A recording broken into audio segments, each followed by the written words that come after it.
remember when you shared your first speech, your icebreaker. Maybe when you were just about to step on stage, you realized that your hands are shaking, your stomach is pumping up, maybe you're forgetting a couple of words. And then you step out on stage, and the stage looks so much bigger and so much scarier than you thought down there. Good evening, Mr. President. I can't see you, but fellow Toastmasters and esteemed guests. This is my round 2. I am delivering my second icebreaker. That also means that I get a second chance to introduce myself. I joined this club over a year ago, and many of you may know a little bit about me or even more. So today I prepared a story that you may not find on my LinkedIn profile. When I was young, I was very, very adventurous. I was very fearless. And I was sometimes, or more often than not, reckless. I loved traveling in the world. And I not only wanted to see all the places, but I was searching, I was looking for something. Happiness, contentment, in just the perfect place. When I can say, wow, this is where I belong, this is where I should be living, and this is my happiness. And I did search all over the world for contentment, for happiness. I started in North America. I traveled around beautiful big cities. I spent a summer in Alaska. I traveled all around the Hawaiian Islands. Amazing experiences, but it was not it.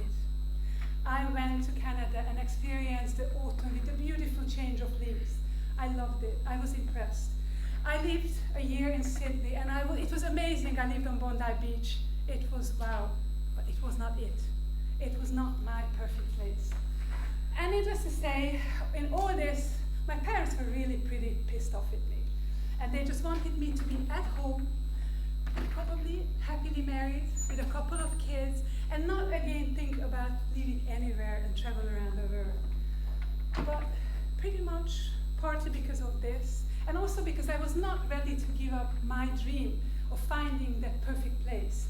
When I received a phone call with a job opportunity, a job offer to Shanghai, this is how the phone call went. Good afternoon, Mr. Hepburn. I got the job. I got the job.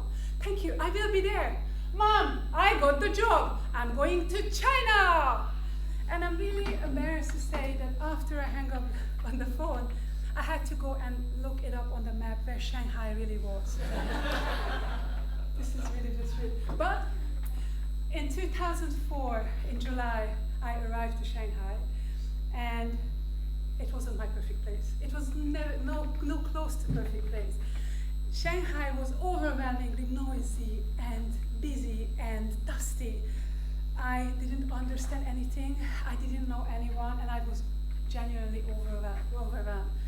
The job I accepted was really demanding. I was working really long hours, but I stayed.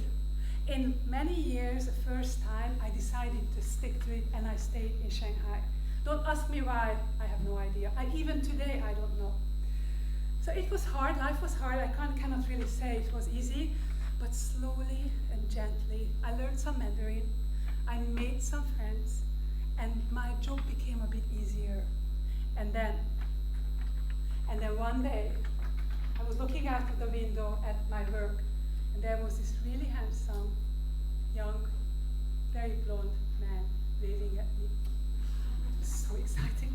I waved back. So it went on for a couple of days. We would just stand at the window and wave at each other. And a couple of days later, he appeared at my door and asked me out.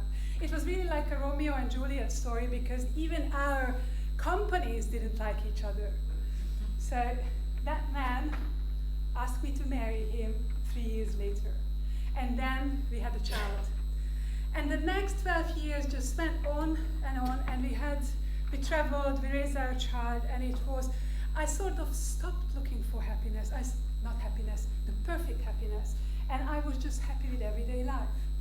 And then, one day, 2023 January, I realized something. That was was the day when we decided to move after 19 years from Shanghai to Singapore.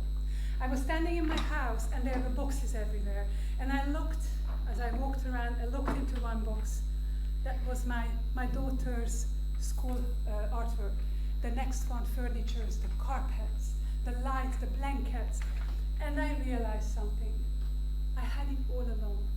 I did not need to look for the perfect place because I found my perfect place, my contentment and happiness there in Shanghai.